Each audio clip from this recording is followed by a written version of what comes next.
LEGO's prices continue to rise astronomically, and even themes that fared better previously are starting to see it. The Lord of the Rings Balrog Book Nook is the latest addition to this line, which is why today I want to show you why neither the figure, the build, or even the brick build Balrog justify its price. Tell me your opinion of the set's price in the comments, strap in, and let's get into it.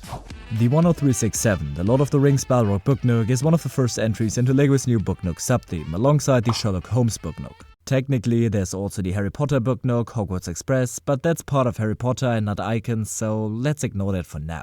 LEGO decided to launch this new subtheme in June of this year, at the same time making this the first year to feature 2 retail Middle-earth sets, excluding Brickhead, since 2014. Its retail price of $130 is obviously the main point of contention. I don't know how much tariffs influence that price, to be honest, but that won't matter when compared to the Sherlock Holmes Book Nook, since that retailed for the very same price. The Balrog Book Nook, for its enormous price, provides you with 1201 pieces, which doesn't look too bad on paper, given that comes out to a price per piece ratio of 10.8 cents, but as you'll see when I get to the build, it's difficult to determine where all those pieces actually went. Included in that piece count is also a single minifigure, but before I showcase it to you, let's do a quick comparison with the other Book Nook released by LEGO. The 10367 retails for $130, features 1201 pieces and 1 minifigure. On the other side, the 10351 has the same retail price but includes 1359 pieces and 5 minifigures. So it's already not a good look, but let's see what our Soul Gandalf figure can provide for this set. Now, this version of Gandalf is almost the exact same that we saw earlier this year in the Shire, just that he's missing his cloak piece here.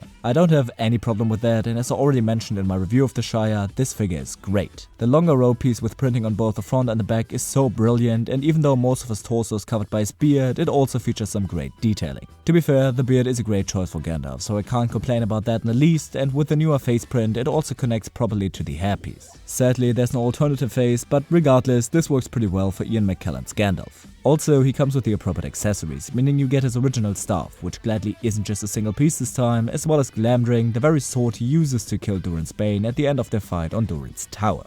Speaking of Durin's Bane though, this is the first time LEGO has released a proper minifig scale version of this character. There was a Brickhead's version from 2023, but that is hardly compatible with anything. Still though, I also compared these two versions in my latest short, which should be in the info box right now. I've got to say, I'm really surprised by just how good this figure actually turned out. There have been a decent number of people in the community that have made their own really well done versions of this character, but I was worried nonetheless given LEGO's recent track record with brick build characters. However though, LEGO did a fantastic job here, really honing in on the black and fiery aesthetic with only a few slightly brighter details. A particular highlight is his head, which I was the most worried about after hearing the rumors about the set, simply because I wasn't sure how LEGO was going to approach this. I would have personally liked to have seen them take a shot at a brick build version of a set, but going with printing instead still isn't bad in any way, especially when thinking that a potential alternative could have been stickers. With the way they elected to build this entire area, you can also open and close the mouth. It's not the most engaging play feature, but opens up new display options. The wings are another highlight of this figure, given the many ways you can interact with them. For one, you can obviously move them back and forth via a simple hinge connection on the back, but you can additionally fold them as well, which will become more important in a minute once we look at the functionality of the build as a Book Nook.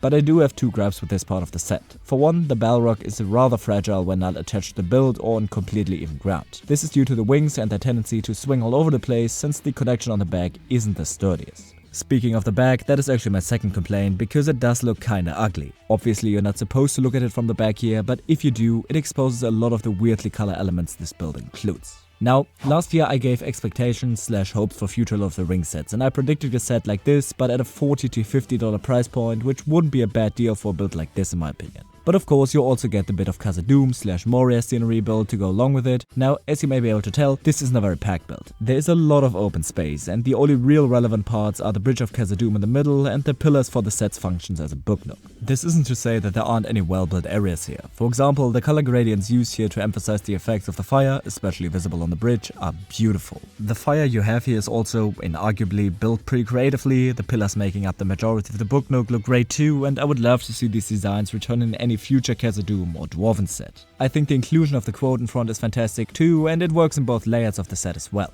Oh yeah, there are 2 ways in which you can display the set, either in its expanded version or in its folded up Book Nook look. There isn't actually anything holding the set together in this configuration, but if you have this standing on your bookshelf, books will obviously keep it shut. Now, about putting the Balrog in here, you can insert the ends of the wings into the little holes on both outside pillars, while simultaneously locking 2 pins into their center columns. This keeps Durin's Bane in his place for one, and allows the wings to be folded up for when you close up the set to put on your shelf. The last edition is Gandalf, and then the set is pretty much complete. Now, in its Book Nook form, it looks a lot more filled out and imposing, but you get to appreciate the build way more when it's folded out. It also becomes apparent though how extreme that $130 retail price actually is, because there is still so much free space here. By contrast, the Sherlock Holmes Book Nook, while not being as tall as this set, is filled to the brim with detail, interesting builds, play features and minifigs. In my opinion, even that set is still overpriced, which makes this set's price all the more unacceptable. I don't think this is a bad set, I don't see any wasted parts here like with the Shire, which I also like by the way, but it's still so painfully plagued by its own price. If you want to get the set, do so, but please wait for a discount or anything, because at the current price, I simply can't recommend it. Now though, you've heard me mention it again and again, so let me actually recommend my review of the Shire on screen right now. I hope you enjoyed, and until next time, goodbye.